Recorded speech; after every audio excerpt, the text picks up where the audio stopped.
दूसरा रिएक्शन दिखाते हैं। ये दूसरा रिएक्शन लिखते हैं, reaction of metals with water. ठीक है ना, वाटर से रिएक्ट कराएंगे तो क्या होगा, ये क्या दे रखा है, मेटल को वाटर से रिएक्ट कराएंगे, मेटल ऑक्साइड प्लस हाइड्रोजन। ठीक है, मेटल है, वाटर से रिएक्ट कराएंगे तो ये मेटल ऑक्साइड बन जाता है, साथ ही हाइड्रोजन गैस बनता है। ठीक, ये एक जनरल रिएक्शन दे रखा है, एक जनरल। मेटल ऑक्साइड को फर्दर अगर हम लोग रिएक्ट कराते हैं वाटर से तो क्या बनेगा, ये मेटल ऑक्साइड को, ये वाला मेटल ऑक्साइड है, ये मेटल ऑक्साइड है, इसको दोबारा से वाटर से रिएक्ट कराए फर्दर तो मेटल हाइड्रो ऑक्साइड बना लेता है, मेटल हाइड्रो ऑक्साइड।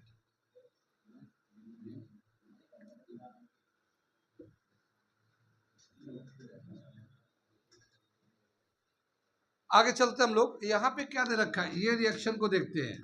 ठीक है, इस रिएक्शन को, मेटल को वाटर से, मेटल ऑक्साइड हाइड्रोजन। सबसे पहले दे रहा सोडियम एंड पोटेशियम जो है ना वाटर से बहुत ही तेजी से रिएक्ट करते हैं। इवन कोल्ड वाटर, ठंडा पानी में भी सोडियम पोटेशियम डाल दो तो रिएक्ट कर जाएंगे। ठीक है, क्योंकि हम तो बताए सोडियम पोटेशियम इतना रिएक्टिव है कि एयर में रखोगे तो आग पकड़ लेगा उसमें, तो ठंडे पानी से भी रिएक्ट कर जाता है। क्या चीज, सोडियम, सोडियम एंड पोटेशियम। ठीक है ना, रिएक्ट vigorously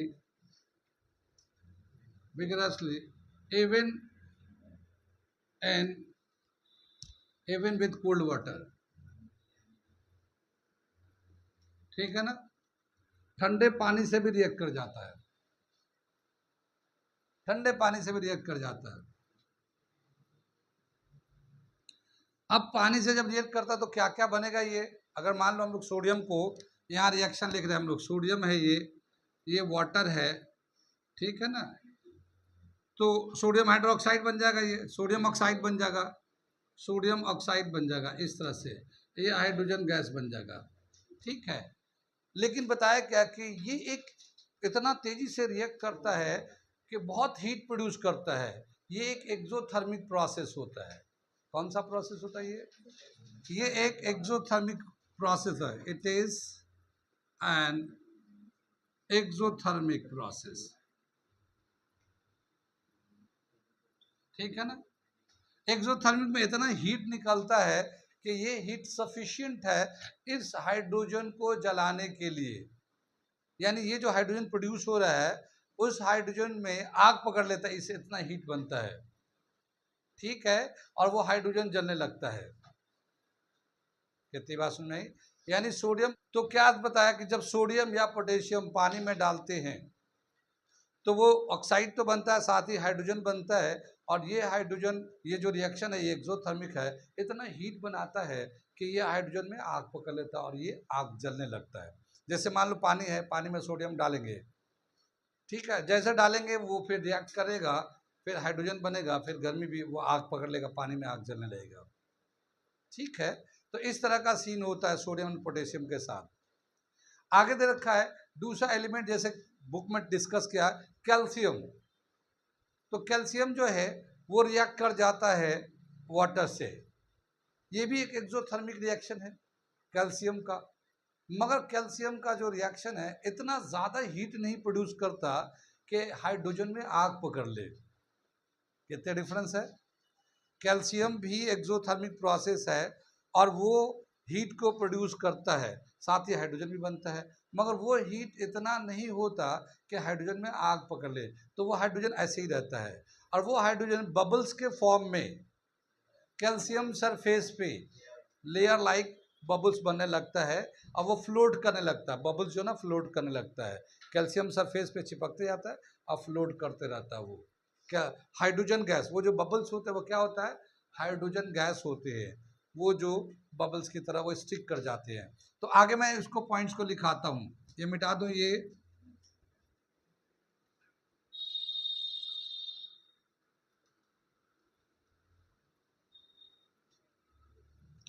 क्या दे रखा है ये, कैल्शियम विद वाटर कर लेते हैं इसको, कैल्शियम ऑक्साइड ले लेते हैं, ठीक है ना, ये हाइड्रोजन गैस हो जाएगा कितनी बात में। लेकिन यहाँ पे it is also an exothermic, it is also an exothermic thermic, ठीक है। ये जो वाटर है कोल्ड वाटर है कितनी बात में, कैल्शियम जो है ना पानी यानी ठंडे पानी से भी रिएक्ट कर जाता है, रिएक्ट करने के बाद calcium oxide plus hydrogen gas बनता है। एक्सोथर्मिक का हीट प्रोड्यूस होता है, लेकिन इतना हीट जो है ना सफिशिएंट नहीं होता है, heat is not sufficient to catch fire with hydrogen, ठीक है ना। ये हाइड्रोजन से आग नहीं पकड़ता, तो क्या करता है, the bubble of hydrogen gas stick with calcium surfaces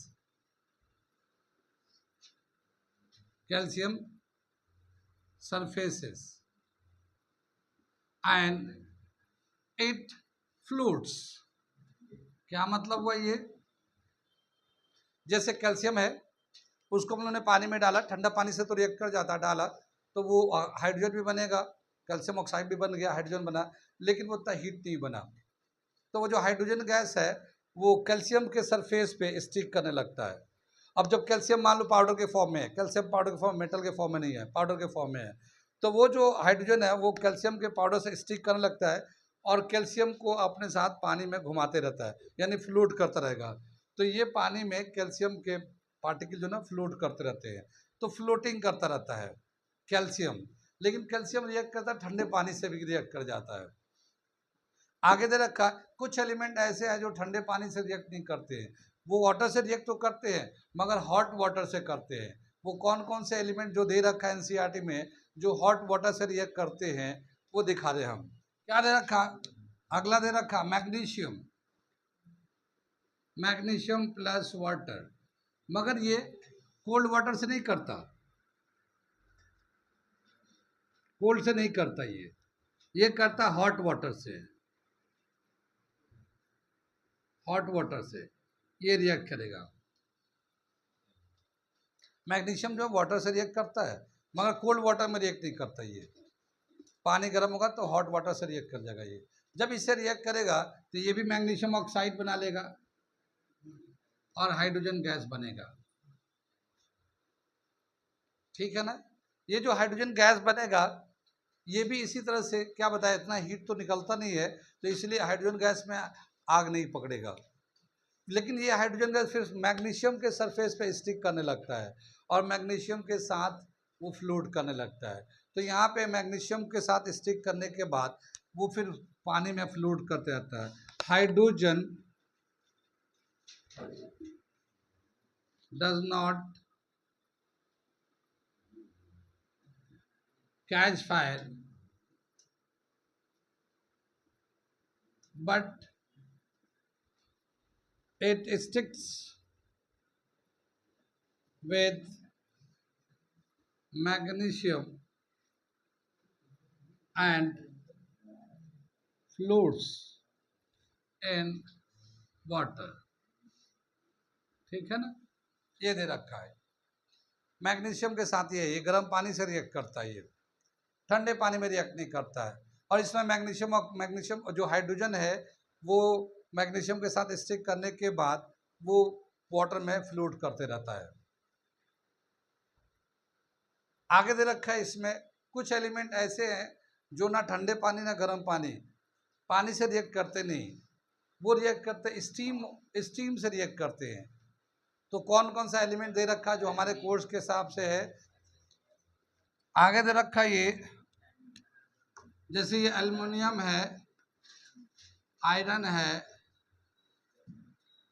क्या ये रिएक्ट वाटर से जो है, ये कोल्ड वाटर से भी नहीं करते, हॉट वाटर से भी नहीं करते, ये दोनों में से किसी कंडीशन में नहीं करते हैं, ये स्टीम से करते हैं, ये स्टीम के फॉर्म में है, यानी ये गैस के फॉर्म में है, ये जो वाटर है ये गैस के फॉर्म में है, स्टीम बना दिया तो गैस हो गया, और इससे फिर ये रिएक्ट करते हैं, फिर ये मेटालिक ऑक्साइड बनाते हैं, हाइड्रोजन गैस बनाते हैं। अब क्या समझ में आया कि देख रहे हैं कौन सा विगरसली रिएक्ट करता है वाटर से, कौन सा मॉडरेट रिएक्ट करता है, कौन ठंडे पानी में करता है, कौन गर्म पानी में करता है, कौन स्टीम में कर रहा है, समझ में आ रहा है। यहीं पे सवाल बनेगा, ठीक है, यहीं पे सवाल बनेगा। कितनी बात में कुछ तो ऐसे हैं जो गर्म हो, ठंडा हो, स्टीम हो, किसी से भी रिएक्ट नहीं करते, पानी से रिएक्ट ही नहीं करते। सम metals not react with water, with any form of water, any form of water, ठीक है, कोई भी वाटर का फॉर्म हो, किसी से नहीं करता। जैसे लेड है, कॉपर है, गोल्ड है, सिल्वर है, प्लेटिनम दे नहीं रखा, ये वाटर के किसी भी फॉर्म से रिएक्ट नहीं करता, ना ठंडे पानी, ना गर्म पानी, ना स्टीम, वाटर से ये रिएक्ट ही नहीं करता। कितनी बात सुने। अब आगे एक सवाल दे रखा, which of the following do not react with water, which of the following metal do not react with water, ठीक है, इनमें से कौन सा मेटल वाटर से रिएक्ट नहीं करता, magnesium, B calcium, C iron, D copper, ठीक है, इनमें से कौन सा मेटल जो है वाटर से रिएक्ट करता ही नहीं, ठीक है। तो कैसे पता चलेगा, इसी चार्ट से पता चलेगा। सोडियम पोटेशियम पहले में दे रखा है, दूसरे में कैल्शियम दे रखा है, तीसरे में मैग्नीशियम दे रखा है, चौथे में स्टिंग वाले में हम लोगों ने दे रखा है ये एल्युमिनियम आयन ने देखा है, और किसी से रिएक्ट करने में चार दे रखे, किसी से रिएक्ट नहीं करता। कितनी बात सुन में, ये हम लोग रिएक्शन दिखा रहे हैं मेटल का किस तरह से रिएक्ट करता है। चलते हम लोग क्या कर रहे थे, वही जो करते कहते और सुनते चले आ रहे हैं कि जब वक्त होता है तो एहसास नहीं होता, और जब एहसास होता है तो वक्त नहीं होता। मैं साबिर अलीग और आप देख रहे हैं ILCC अलीग क्लासेस, जो अलीगढ़ बेस्ड नीट जेई का रेजिडेंशियल कोचिंग क्लास है, साथ ही AMU जामिया के दूसरे एंट्रेंस की भी तैयारियां कराते हैं। वो लोग जो लोग तैयारी करना चाहते हैं, मेरे चैनल को सब्सक्राइब कर लो, उस पर नंबर है, कॉल करें, किसी भी चीज़ की तैयारी करना चाहें कर सकते हैं, चाहे वो नीट हो, चाहे वो JEE हो, या 9th हो, 11th हो, डिप्लोमा हो, ये सब तो अपने चुटकियों पे है। उसी सिलसिले में हम लोग कर रहे हैं क्रैश कोर्स, 11th क्लास का कोर्स पढ़ा रहे हैं। चैप्टर है मेटल नॉन मेटल केमिस्ट्री का 10th क्लास का, उसमें एक लेक्चर हम लोगों ने कर लिया था कल, और दिखा रहे थे कि मेटल जो रिएक्ट करता है तो एयर में, या एयर में अगर मेटल को जलाते हैं या एयर से रिएक्ट कराते हैं, ऑक्सीजन से रिएक्ट करते हैं, तो क्या क्या प्रोडक्ट बनता है, एक बताया था। और दूसरा केमिकल प्रॉपर्टीज में, और दूसरा हमने बताया था कि मेटल को जब वाटर से रिएक्ट कराते हैं केमिकल प्रॉपर्टीज में तो क्या क्या बनता है। तो क्या बताया था, मेटल में कुछ ऐसे एलिमेंट है जो ठंडे पानी से भी रिएक्ट कर जाता है, एक्सोथर्मिक रिएक्शन होता है। कुछ ऐसे होते हैं जो ठंडे पानी से नहीं करते, गर्म पानी से करते हैं। कुछ ऐसे होते हैं जो स्टीम से करते हैं। कुछ ऐसे होते हैं जो रिएक्शन करते ही नहीं। तो चार कैटेगरी हमने कल बता के एलिमेंट्स को बताया था, ध्यान करना, क्योंकि उसमें कोई भी कैटेगरी का एलिमेंट का नाम पूछा जा सकता है। आगे दे रखा है अगला जो है, metal react with acid. Metal जो इसमें ऐसा टाइटल दे रखा, what happen when metals react with acid. जब मेटल रिएक्ट करेगा एसिड से तो क्या होगा, व्हाट हैपन करके दे रखा है, मैं डायरेक्ट बता रहा हूँ। तो अगला जो टॉपिक दे रखा है वो तीसरा नंबर टॉपिक है केमिकल प्रॉपर्टीज में, और वो बता रहे थे हम लोग metal react with acids, metal react with acid, ठीक है ना। ये हम लोग व्हाट हैपन करके दे रखा वहां पे टॉपिक, मैं ऐसे डायरेक्ट लिख रहा हूँ, ठीक है। तो बताएगा जितने भी मेटल्स होते हैं जब एसिड से रिएक्ट कराते हैं तो वो सॉल्ट बनाते हैं, साथ ही हाइड्रोजन गैस भी रिलीज होता है। मेटल प्लस एसिड रिएक्ट करने के बाद सॉल्ट बनता है, साथ ही हाइड्रोजन गैस बनता है, ठीक है ना। तो मेटल एसिड से रिएक्ट करेगा, सॉल्ट बनता है, हाइड्रोजन बनता है। ज़्यादातर मेटल जो है ना, और जब एसिड से रिएक्ट करते हैं तो वो सॉल्ट एंड हाइड्रोजन बनाते हैं। लेकिन एक दे रखा है acid, nitric acid. Nitric acid को जब मेटल से रिएक्ट कराते हैं तो वो हाइड्रोजन गैस नहीं बनाता। नाइट्रिक एसिड जो है जब मेटल से रिएक्ट कराते हैं तो हाइड्रोजन गैस नहीं बनाता। Nitric acid HNO3 does not produce hydrogen gas when react with metal।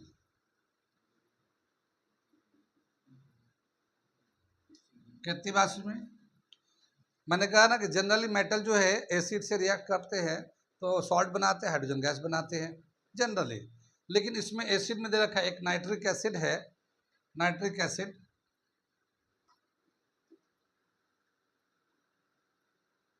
Nitric acid है, ये जो है हाइड्रोजन गैस नहीं बनाता है। मेटल से रिएक्ट करने के बाद ये हाइड्रोजन गैस नहीं बनाता है, क्योंकि बताते हैं कि ये जो नाइट्रिक एसिड है ये एक स्ट्रॉन्ग ऑक्सीडाइजिंग एजेंट है। ऑक्सीडाइजिंग रिड्यूसिंग एजेंट हम बाद में डिस्कस करेंगे, ठीक है। तो ये जो है बताते हैं कि ये जो है HNO3 is an strong oxidising agent, एक स्ट्रॉन्ग ऑक्सीडाइजिंग एजेंट है, इसलिए हाइड्रोजन को अपने पास रिड्यूस कर लेता है, ले लेता है ये। लेकिन कुछ मेटल ऐसे हैं जो डायल्यूट, लेकिन बताया क्या नाइट्रिक जब बहुत ही डायल्यूट कर दे, डायल्यूट जानते हैं, एक होता कंसंट्रेटेड, एक होता है डायल्यूट। अगर हम लोग डायल्यूट कर देते हैं नाइट्रिक एसिड को तो कुछ मेटल है जो रिएक्ट करते हैं और हाइड्रोजन प्रोड्यूस करते हैं, वो है मैग्नीज एंड मैग्नीशियम, ठीक है। क्या दे रखा है ये Mg magnesium and Mn manganese react with very dilute HNO3 and produce hydrogen gas, ठीक है ना। अब क्या बताए इसमें क्वेश्चन कहाँ से बनेगा, जैसे सारे मेटल तो एसिड से रिएक्ट करके सॉल्ट एंड हाइड्रोजन बनाते हैं, लेकिन कौन सा एसिड है तो जो मेटल से रिएक्ट करने के बाद भी हाइड्रोजन नहीं बनाता, वो कौन सा एसिड है, नाइट्रिक एसिड, नहीं करता वो। हाँ, ये तो एक स्पेशल केस है कि जब बहुत ही डाइल्यूट करे नाइट्रिक एसिड को तो वो मैग्नीज से और मैग्नीशियम से रिएक्ट करता है और हाइड्रोजन बनाता है। ये दो ही एलिमेंट दे रखा, बाकी से नहीं बनाता, क्योंकि बाकी एलिमेंट के साथ रिएक्ट करने के बाद नाइट्रिक एसिड वो हाइड्रोजन बनाता ही नहीं। हाँ, लेकिन बहुत डाइल्यूट होने के बाद इन दोनों के साथ थोड़ा हाइड्रोजन बनता है, ये दे रखा है। ये एक एक्सोथर्मिक प्रोसेस है। कौन सा प्रोसेस है, एक्सोथर्मिक तो जानते हैं, इट इज एन एक्सोथर्मिक, यहाँ लिखता हूँ, it is an exothermic process, ठीक है। एक्सोथर्मिक हीट रिलीज होता है ये, ठीक है ना। ये नाइट्रिक एसिड का है। ऐसे ही HCl से भी रिएक्ट कराते हैं। कोई भी मेटल है, एसिड, एसिड में बहुत सारे हैं, हाइड्रोक्लोरिक एसिड है, नाइट्रिक एसिड है, सल्फ्यूरिक एसिड है, एसिटिक एसिड है, बहुत सारे एसिड है। अभी एसिड बेस सॉल्ट में हम कई सारे नाम उन्होंने पढ़े थे। तो सभी मेटल एसिड से, सभी एसिड से रिएक्ट करते रहते हैं और हाइड्रोजन बनाते हैं। लेकिन नाइट्रिक एसिड बता रहे कि ये मेटल से रिएक्ट करने के बाद हाइड्रोजन नहीं बनाता। और ये स्पेशल केस है, जब बहुत डाइल्यूट होता था मैग्नीज और मैग्नीशियम से ये रिएक्ट करके हाइड्रोजन बनाता है। तो ये एसिड जो है हाइड्रोजन नहीं बनाता मेटल से, नाइट्रिक एसिड। आगे क्या दे रखा है, जो एलिमेंट्स हैं, एलिमेंट के रिएक्टिविटी सीरीज याद है, हम लोग एक जगह किए थे रिएक्टिविटी सीरीज, ठीक है। क्या दे रखा है यहाँ पे, इसे हम लोग मिटाते हैं थोड़ा सा, अगला टॉपिक बताते हैं।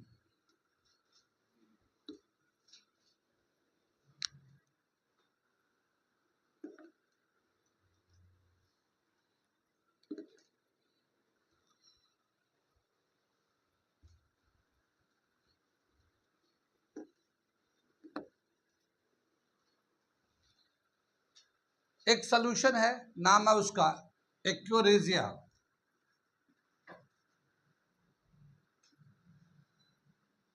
रेजिया, ये बहुत दफा पूछा जा चुका है। इसका नाम, इसका कंपोजिशन, इसका रूल क्या है वो मैं बता रहा हूं। एक होता कंसंट्रेटेड HCl, ये एक एसिड है, हाइड्रोक्लोरिक एसिड है, कंसंट्रेटेड लेते हैं हम लोग। एक होता डाइल्यूट, एक होता कंसंट्रेटेड। तो कंसंट्रेटेड एसिड में, इसमें अगर गोल्ड को डिसॉल्व करेंगे तो ये गोल्ड रिएक्ट नहीं करता। अगर प्लैटिनम को रिएक्ट कराते, प्लैटिनम से भी रिएक्ट नहीं करता। Concentrated hydrochloric acid. इसी तरह से कंसंट्रेटेड हम लोग नाइट्रिक एसिड लेते हैं, कंसंट्रेटेड नाइट्रिक एसिड दिख रहा है, ठीक है। कंसंट्रेटेड नाइट्रिक एसिड लेते हैं, इसमें भी गोल्ड को डिसॉल्व करे या गोल्ड से रिएक्ट कराए, नहीं करता। प्लैटिनम को रिएक्ट कराए, नहीं करता। कितनी बात सुनी। तो ये इंडिविजुअली HCl हो या नाइट्रिक एसिड हो, अगर ये दोनों में से कोई भी इंडिविजुअली ना गोल्ड से रिएक्ट कर पाते हैं, ना फिर वो प्लैटिनम से रिएक्ट कर पाते हैं। लेकिन अगर इनका एक सोल्यूशन बना है, और वो भी सोल्यूशन का एक खास रेशियो दे रखा है, क्या दे रखा है, 3:1 में, यानी कि 3 पार्ट HCl लेते हैं एंड 1 पार्ट नाइट्रिक एसिड लेते हैं, वॉल्यूम के हिसाब से, वजन के हिसाब से, जैसे चाहे वैसे ले, तो ये एक सोल्यूशन बन जाता है। और इसी सोल्यूशन को हम लोग कहते हैं एक्योरेजिया, ठीक है। और अब ये जो सोल्यूशन होता है, इसमें गोल्ड एंड प्लैटिनम बहुत आसानी से डिसॉल्व हो जाता है, रिएक्ट कर जाता है, ठीक है ना। ये दोनों ही एलिमेंट बहुत आसानी से रिएक्ट कर जाता है, डिसॉल्व हो जाते हैं, ठीक है। यानी इंडिविजुअली तो ये नहीं करते, लेकिन इनका अगर हम एक सोल्यूशन बनाते हैं 3:1 के टर्म में, तो ये एक्योरेजिया कहलाता है, और इसमें प्लैटिनम एंड गोल्ड डिसॉल्व हो जाते हैं। यहाँ पे बहुत सारे सवाल है, ठीक है। पहले तो बताया कि एक्योरेजिया है क्या चीज़। एक सोल्यूशन है, दो तरह के एसिड का। कौन कौन से एसिड है इसमें, HCl है, नाइट्रिक एसिड, और भी कोई नाम बता सकता है, HCl है, सल्फ्यूरिक एसिड है जैसे, या HCl है, एसिटिक एसिड है। कौन से दो एसिड का सोल्यूशन बनाया है, किस रेशियो में मिलाया गया है, 1:3 में, 3:1 में, 2:3 में, 3:2 में, किस तरह से मिलाया गया, ये भी एक सवाल है। ये सोल्यूशन हो गया। ये एक्योरेजिया में कौन सा एलिमेंट डिसॉल्व होता है, कौन सा नहीं होता, तो गोल्ड है, डिसॉल्व हो जाता है, क्यों। और प्लैटिनम, ये गोल्ड प्लैटिनम क्यों लेते हैं, क्योंकि बताते हैं कि जो सबसे लीस्ट रिएक्टिव एलिमेंट है वो है gold and platinum. Least reactive यानी ये रिएक्शन करता ही नहीं, ये रिएक्शन करता ही नहीं। इसीलिए सोने के खान से जो सोना माइनिंग करते हैं, सोना निकालते हैं, तो उसे प्यूरिफाई करने के लिए ज़्यादा मेहनत नहीं करना पड़ता, क्योंकि वो प्योर ही रहता है, वो किसी से रिएक्ट करता ही नहीं। तो बहुत आसानी से सोना प्योर हालत में मिलता है, प्योर कंडीशन मिलता है माइन से या अर्थ क्रस्ट से, जहाँ पे भी गोल्ड अवेलेबल होता है वो प्योर मिलता है हमें, उसे हमें प्यूरिफाई करने के ज़्यादा मेहनत नहीं करने पड़ते, ठीक है। लेकिन ये रिएक्ट नहीं करते, मगर इस वाले सोल्यूशन से एक्वेरियस से बहुत आसानी से रिएक्ट कर जाते हैं। इसीलिए इसको बता रहे हैं गोल्ड एंड प्लेटिनम, क्योंकि ये लीस्ट रिएक्टिव होते हैं, किसी से रिएक्ट नहीं करते ये, मगर हाँ एक्वेरियस सोल्यूशन से रिएक्ट कर जाते हैं। कितनी बात समझ में, ये समझ में आ गया। ये दे रखा है एक्वेरियस इसी टॉपिक से, ठीक है।